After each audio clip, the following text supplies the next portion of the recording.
Salam, selamat pagi Bapak Ibu, Saudara-saudari yang dikasihi Tuhan Yesus Kristus. Kita berjumpa kembali dalam renungan harian HKP Jambi. Sebelum kita memulai aktivitas kita pada pagi hari ini, alangkah baiknya kita terlebih dahulu mendengarkan firman Tuhan dan sebelumnya kita bersatu di dalam doa.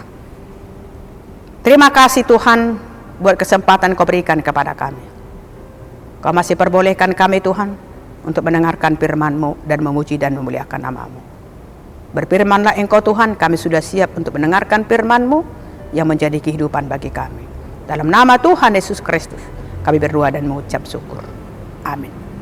Bapak, Ibu, Saudara-saudari yang dikasihi Tuhan Yesus Kristus, renungan harian untuk kita pada pagi hari ini, Rabu 16 Oktober 2024, tertulis dalam Kitab Amsal, pasal 29 ayat 7. Demikian firman Tuhan.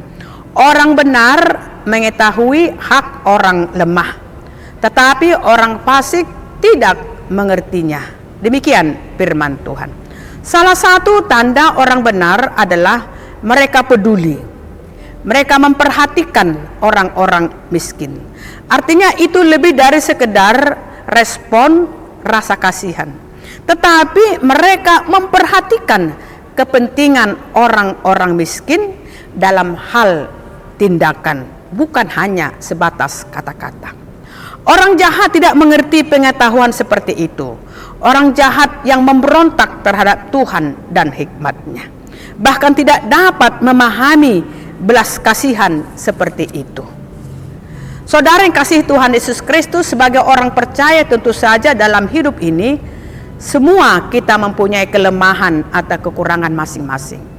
Muncul pertanyaan, apakah kelemahan seseorang itu menjadi alat kita untuk menjatuhkan orang-orang yang lainnya?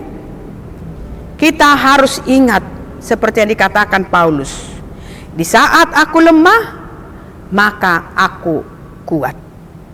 Saudara kasih Tuhan Yesus Kristus, kitab Amsal ini berisikan tentang nasihat orang-orang bijak untuk memenuhi dan menjadikan hidup yang lebih baik lagi. Bagaimana hidup kita lebih baik lagi dari hari ke hari di perjalanan kehidupan kita. Nasihat kepada hakim yang benar untuk mengetahui dan memperhatikan hak-hak orang yang lemah. Tetapi adalah kewajiban setiap orang untuk memperhatikan, untuk peduli dengan orang-orang yang lemah. jangan menjadi menindas orang-orang yang lemah. Tetapi penghakiman untuk orang lemah harus diperhatikan oleh mereka yang duduk di kursi pengadilan. Mereka harus bersusah payah mencari kebenaran dalam perkara orang-orang miskin, seperti halnya bagaimana dengan perkara-perkara orang kaya. Jangan hanya orang miskin semakin ditindas, orang kaya walaupun mereka sudah benar-benar melakukan kejahatan, tetapi mereka dibela dan diperhatikan. Melalui firman Tuhan ini kita diajak untuk saling mengasihi, sekalipun itu orang lemah, orang miskin, atau orang kuat, atau siapapun itu, hendaknya hidup dalam kasih dan saling mengasihi di dalam Kristus, tidak melihat status ekonomi, tidak melihat jabatan, keadaan seseorang, tetapi bagaimana kita mengasihi orang-orang yang ada di sekitar kita, terlebih-lebih orang lemah. Oleh karena kasih yang demikian, kita sebagai orang Kristen harus menyuarakan, saling memperhatikan hak-hak orang yang ada di sekitar kita, karena itu merupakan keharusan yang tetap harus kita jalani selama kita hidup di dunia ini.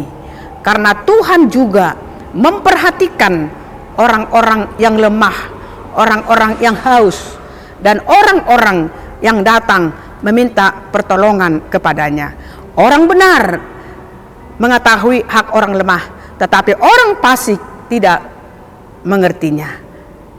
Amin. Kita berdoa. Terima kasih Tuhan buat sapaan firman-Mu yang mengingatkan kami di pagi hari ini, supaya kami Tuhan menjadi orang yang benar, mengetahui dan memperlakukan dan peduli dengan orang-orang lemah.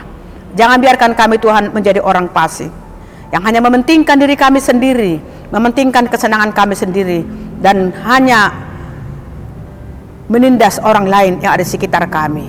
Tetapi bagaimana kami Tuhan hidup dalam kasih, mengasihi seseorang yang ada di sekitar kami. Terima kasih Tuhan buat sapaan firman-Mu. Tolong kami Tuhan untuk hidup dalam kasih.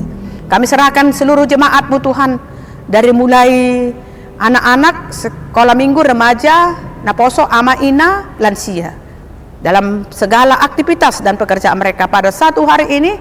Engkau tambah-tambahkan Tuhan berkat-Mu, berkat kesehatan, berkat sukacita, kebahagiaan dan panjang umur. Dan ajar seluruh jemaat-Mu Tuhan untuk bersyukur kepada-Mu, karena Engkau masih memberikan kesempatan kepada kami untuk mendengarkan firman-Mu. Begitu juga jemaat-Mu sedang sakit pada saat ini, yang berbaring di rumah sakit atau di rumah mereka masing-masing, yang lemah Tuhan karena sakit penyakitnya. Tapi kami yakin dan percaya, iman percaya mereka jangan lemah, tetapi biarlah iman percaya mereka Tuhan tetap teguh di dalam Engkau Tuhan, menunggu pertolongan-Mu Tuhan, bahwa Engkau ada dokter dari segala dokter. Jamah tubuh mereka Tuhan, Engkau buang sakit penyakit dari tubuhnya melalui dokter, para medis, makanan, minuman, dan obat yang mereka makan Tuhan. Perpanjangan tangan-Mu membuang sakit penyakit dari tubuh mereka. Kau berkati jemaat-Mu Tuhan dimanapun mereka berada. Anak-anak kami yang bersekolah, berikan hikmah kebijaksanaan yang daripada-Mu, hantar mereka ke masa depan yang penuh dengan harapan. Berikan jodoh Tuhan kepada anak-anak kami yang belum mendapat jodoh sampai pada saat ini. Berikan juga Tuhan anak kepada anak-anak kami yang belum mendapat anak di tengah-tengah rumah tangga mereka masing-masing. Kasihanilah kami Tuhan, dengarkan doa kami, dengarkan pujian kami Tuhan, dan kehendak-Mu Tuhan terjadi di perjalanan kehidupan kami. Dalam nama Tuhan Yesus Kristus kami berdoa dan mengucap syukur. Amin. Salam, selamat pagi, Tuhan memberkati kita.